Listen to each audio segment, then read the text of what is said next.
All right, welcome back to part B of cash flow management. So, just by way of quick review, why worry about cash flow? Well, as I said in part A, cash is king. Jesus is Lord, but cash is king. Cash is what how this world operates and what you pay. That's how you pay your salary. That's how you put roof over your head and groceries in your refrigerator. So, a couple of basic concepts we talked about briefly in part A. I'll dig in deeper into the revenue diversification and managing overhead expenses, and I'll dive in real deep with cash flow management towards the end of this video. We're not going to talk too much about budgeting. I think we've sort of hit that in part A. So, with revenue diversification and projections, I want to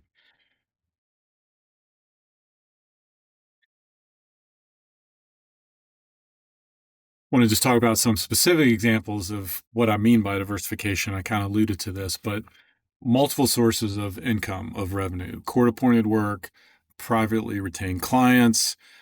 You can look for opportunities to freelance. There's a great platform called lawclerk.legal where you can get registered to get matched up with law firms around the country to do freelance work for them. You can create a legal product, like say a pro se kit to help a litigant or a person navigate uh, uh, a simple divorce or helping them get registered with an LLC. Of course, appropriate caveats: be careful about unauthorized practice of law, or more specifically, creating an attorney-client relationship when there's not one there. So you don't want to violate sort of your ethical requirements, but there are legal products that folks have created and can sell in the marketplace. So, and there may be other things, maybe diversifying in terms of your practice area, doing traffic work, doing family law, doing transactional work, doing criminal. Again, there's the notion is diversifying. One caution is that typically the riches are in the niches or niches, however you say it. So you want to be careful you don't spread yourself too thin. You want to master the area of where you're working, and you don't want to try to be all things to all people. So you do want to be careful about diversification. You want to be wise and not foolish. So I want to talk about revenue projection, and I've got this spreadsheet here. I'll orient you to it here real quickly. So there's 52 weeks in a year. Assume you take 2 weeks of vacation, so that's 50 weeks per year that you can work.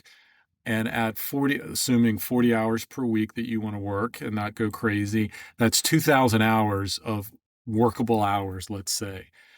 And if you are roughly a third of your time is billable, and you are billing that out at $65 an hour, then you will generate $42,900 of revenue.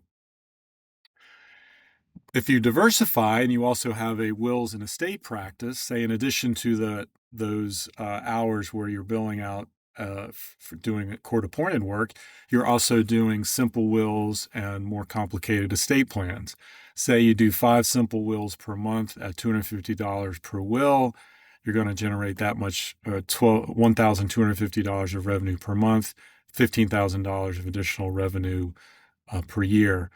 You do one, I'll call it complicated estate plan per month at $1,500 per plan, $1,500 per month, $18,000 per year. You add all that up, that's over $75,000 of revenue. And I'm going to cut to a spreadsheet where I can change some of these numbers, and we'll dig into it a little deeper. So if I change some of the assumptions in the spreadsheet, so in this case, I've said I'm now 25% billable for court-appointed work. That equates to 500 hours over the course of the year, generating less revenue from court-appointed work. But let's say I'm doing a little bit more estate planning work. I'm doing two, I'll call more complicated estate plans per month as opposed to just one, and the total revenue is $83,000. So let's say we spent half our time or 1,000 hours a month with court appointed work and 0 estate planning work, then you see the total revenue for the month is $65,000, which is not bad, but it depends on what your expenses are. And we'll get to that in a minute. And that's what the cash flow management is all about. So this is all about playing with your on the revenue side of the cash flow management equation. So you can make some different assumptions here. If you spent more than 1,000 hours a year doing court-appointed work, you can increase that percentage, which would increase that hour, increase that revenue. In this case, it's wills and estate planning, practice diversification. Maybe it's traffic tickets or contract work or something else. You can change those assumptions. So that's what this spreadsheet does to help you forecast revenue. So another practical thing that can be done is managing your expenses. So we just looked at projecting revenue and trying to forecast what the revenue is going to be. There are things that you can do to manage your overhead and manage your expenses. So the basic principle is to stay lean. Don't lock yourself into fixed long-term costs. An example of that would be, do you need a full-time brick and mortar office where you're paying over $1,000 a month? Say you've signed a 3-year lease, so you're committed to 36 months at $1,000 a month. That's a overhead burden on you to generate that much, to generate the revenue to pay for that. Do you need that kind of an office?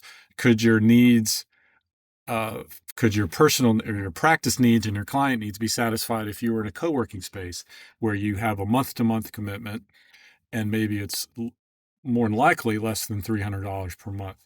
The co-working space where I am in Durham, Provident 1898, I pay $250 a month. I have 24/7 access, free Wi-Fi. Well, it's included in the cost. Wi-Fi, printer access, and I also have up to 16 hours a month in private conference room space. So I'm typically working out in the open, in a public space. But when I'm meeting with clients, or if I need a private conversation over the phone or by Zoom, I can sign up for a conference room. And so I'm not paying $1,000 a month. I'm paying $250 a month, and I have all my needs met.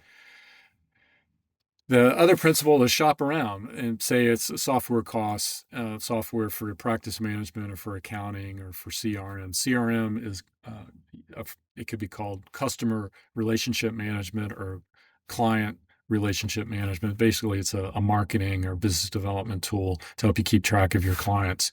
You don't want to be foolishly cheap, but there are good packages out there at low cost, and you can be creative and use some of the free products that are available. I use Wave Apps, WAVE, waveapps.com for my accounting, and I'm able to bill with it. I'm able to create general ledger accounts, and it's free. Now, the cost is they do take 2.5%, 3% out of each invoice that gets paid. So they do get their money that way, but it's I'm not paying a monthly subscription cost. So I only, in a sense, pay when I get paid. So there are free options out there or low cost options. And so with managing your overhead, only get what you need, but only get what you need. You do need to spend some money to run a business. You need to have some level of overhead, but don't get more than what you need. And that includes staffing support as well. If you don't need a full-time assistant, don't hire a full-time assistant. There are answering services, and there are lots of folks, paralegals and legal assistants, who will work part-time. So that's how you can manage your expenses and manage your overhead. So next, I'm going to dive in pretty deep into cash flow management. I'm going to show you a spreadsheet that has a couple of tabs in it that allows you to play with some assumptions with revenue and expenses. And you're able to lay out those assumptions over time on a monthly basis or even a daily basis. And so that I don't forget it, I wanted to talk about line of credit. So a line of credit is basically an ability, it's an arrangement that you've set up with the bank where you can borrow money from that bank if and when you need it. The point here is to get that line of credit before you need it and use it only when you do need it. So I'll play out some examples on the cash flow management spreadsheet that show negative cash flow and a negative cash balance in your account. That would be a time when you might need to dip into your line of credit with the bank. So the point there is get it before you need it and use it only when you need it. And don't use it to pay for a vacation but use it to keep your business operating. So you want to be a good steward of that line of credit. So here's the spreadsheet that is a cash flow forecast for a small law firm, or a cash flow management spreadsheet. And I'll try to orient you here. So in this top box, you have salaries. And this is just a hypothetical situation where, in this case, there's an attorney X who's the owner, and their base salary is $65,000 a month. Benefits, let me plug in, $6,500. I'm sorry, $65,000 annual salary, $6,500 annual benefits. That could be health insurance, that could be retirement. So it's just the beginning of a an attorney early in their career, and I'm going to plug in a part-time assistant, legal assistant. They pay $20,000 annually, but $1,000 a month. So your total expense in terms of compensation annually is $83,500.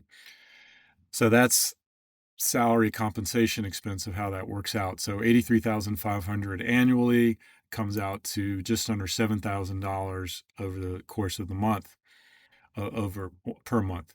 So on the revenue side, and this is the assumption similar to the revenue projection spreadsheet I showed you earlier, but this is just formatted slightly different. But in this case, the attorney X is devoting 15 hours a week at $150 an hour and generating $2,250 of revenue per week. 15 hours at court-appointed $65 an hour, just under $1,000 per week. The legal assistant, I'll say, well, he or she's doing 4 hours per week at $50 an hour. So per week, generating $3,425 per week, assuming there's 4 weeks per month, that's $13,000 of revenue. So far, so good. Let's see how that plays out on a monthly cash flow basis. So this spreadsheet has a monthly cash flow, and the columns are the months, starting in June and going out to May of next year, and then the rows are the different accounts. So the assumption here was we started out the month of June with $3,500. We're going to earn in cash $13,700 based on those revenue assumptions, and we're going to have a total of $8,300 of expenses. So the staff cost and salaries compensation, again from our assumptions, was just under $7,000. And then we've got marketing, travel, rent, office costs, et cetera. And our cash balance stays positive, is actually growing. So that's a good, strong, healthy law firm, and it's growing in money, and maybe we need to increase the attorney's salaries, or maybe we need to give them a bonus. Well, let's change some of those assumptions. If we increase their salary, increase their benefits, 7,500, and say, well, they want to do more work with court-appointed work, so 20 hours of court-appointed work. And so we've adjusted the salaries and compensation has gone up, and we've adjusted the revenue in terms of how they allocate their time. Let's see how that plays out. So now we have a negative cash flow starting by the end of July. Now, the point to note with the monthly cash flow statement, some expenses could hit at the beginning of the month, and some income or some cash could come in at the end of the month. So depending on when your expenses hit and when the cash is received, it could affect your monthly cash flow. So this is just seen as a month as a whole. And the daily cash flow, which this other tab gives you a little more detail, and it shows you when in the month this attorney is running out of money or running a negative deficit. So it looks like, and the assumptions are slightly different. Let me scroll over.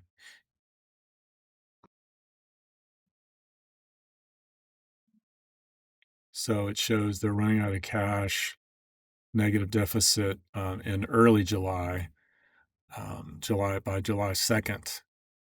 So a little more detail, obviously, with the daily cash flow assumptions. So you go back and just maybe change some of these, go back to, so more work with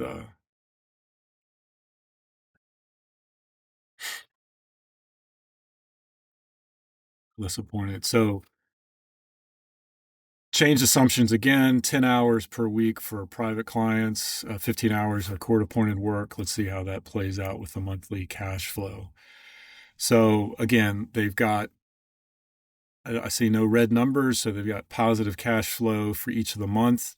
And I'll show you how to play some different scenarios here that can be helpful just to think through for business planning. So assume in the month of December, this is set up so that they're working full time in the month of December, but say they wanted to take that time off, so we can reduce that. Um, Say they want to take half the month of December off, so they're reducing their revenue, their income for the month, and so you can see if they get less income in December, it's going to have an impact in February, or actually by the end of January, they'll have a negative cash flow. Now, built into this assumption was that I said in September the attorney was going to buy a new laptop. Well, if they see this, say, well, I want to take half of December off. I see that I'm going to run out of and have a negative cash flow by the end of January. That's a problem. I can dip into my line of credit, or maybe I don't need to buy that laptop. What does that do? Well, there's still a little slightly negative cash flow in January, but you dip into line of credit, $200-$300, you're covered and you're back in good shape from there on out. So this is an example of scenario planning, where the attorney said, well, I want to take December off. How's that going to impact my cash flow? What do I need to do? Maybe I need to delay purchasing the laptop, or maybe I can go ahead and purchase the laptop, dig into my line of credit. What does that mean? Maybe I still buy my laptop. I still take the time off. I'll dip into my line of credit and maybe work a few more hours in February and March and make up for it. So the point of all this is that it gives you a tool to plan into the future, so you're not running blind, full speed ahead and running blind, but you can see what your impact your actions have. The daily cash flow has a lot more detail. I'm not going to dig into that, but I think you get the principles of how the cash flow management report or spreadsheet works. With the daily spreadsheet, you'll see the impact of if your cash comes in at the beginning of the month and your expenses hit at the end of the month. That has one type of impact. But if it's flipped around, if your expenses hit, you can run a negative cash flow at the beginning of the month, and then it becomes positive by the end of the month. But you just need to be aware of that and understand what your cash flow is. So you may not want to start with the daily cash flow and do the monthly initially. Get comfortable with your ups and downs and seasonal cash flow, and then maybe dig in with a little greater detail with the daily cash flow. But you can get a lot done, uh, good, strong cash flow management with the monthly cash flow, and go from there. So we just looked at the cash flow management spreadsheet, and I want to end with, in terms of the business owner's mindset again, of how much do you need to be worried about finances? Well, one helpful way of thinking about it is make a date to review your finances on a regular basis. Doing it every day is too much. Once a year is not enough. Weekly or monthly is about right, depending on how much on your cash flow at the pace of work. So the cash flow report's helpful. The P&L is helpful. A profit and loss statement is helpful to look at.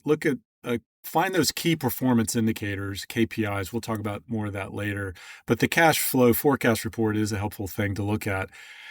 One way to think about how you allocate your time is, once I've run across this, a possible way to allocate time is 50% lawyering, 30% marketing, 15% administration, and 5% finances. So what does that mean on a 40-hour week? 20 hours in marketing. 20 hours in lawyering, doing the legal work for clients, 12 hours in marketing, 6 in administrative work behind the scenes, and then 2 hours per week. So maybe every Friday morning for an hour or two, you look at your cash flow report, you look at your bank statements, you look at your IALTA trust accounts. You do that 1 or 2 hours every week. That's probably about the right level of attention that they need. So finally, we're wrapping up. That's all for cash flow management. Hope you're learning something helpful. Would love to chat with you. So you've got my email there. You've got my phone number. If you have questions, give me a call.